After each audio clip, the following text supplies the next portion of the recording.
আমার কথার লগে আপনারা কেডা কেডা একমত আমি কইতে পারি না, কিন্তু মুই যদি ফ্রিজের মধ্যে টক দই রাখি যে ভূতে খায় না ভূতিতে খায় এটাই আমি কইতে পারতাম না। এককালে দেখতাম যে ফ্রিজ খুললে উদাও, যদি আমারে কই তুমি খাইছো হে শিকার পায় না, এদিকে মুইও খাই না, তাহলে গেলটা কই? হ্যাঁ মুই কইতে পারি না।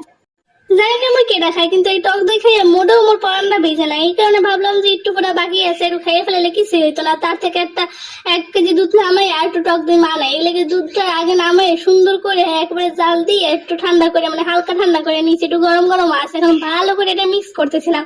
ভালো করে মিক্স না করলে আর হইবে না, এই লেগে গোড়া মোটা দিয়ে এত সুন্দর করে মিক্স করতেছে। আর এই জায়গাটা কি সুন্দর যেটা সুবাস বাইরেছে, আল্লাহ মাফ করুক। মুইও মাঝে মাঝে খাই, কিন্তু খাই আবার মুই ভুলে যাই, আমার মনে থাকে না আসলে কোন সময় যে কি জিনিস খাইয়ে গেলাই, কোন সময় যে মুখটা কি খাইতে মন চায় আর হেঁটে খাইয়ে গেলাই পেটের মধ্যে গেলে মুই আর সব ভুলে যাই, কইতে পারি না।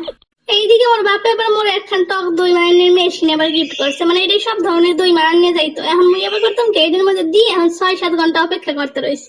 6-7 ঘন্টা মোর কাছে মনে হইতেছে যে মুই মনে হয় 5 বছর ধরে অপেক্ষা করতেছে দই লেগে। এই যে এখন হইলো, ওরে বাবা রে কি রে।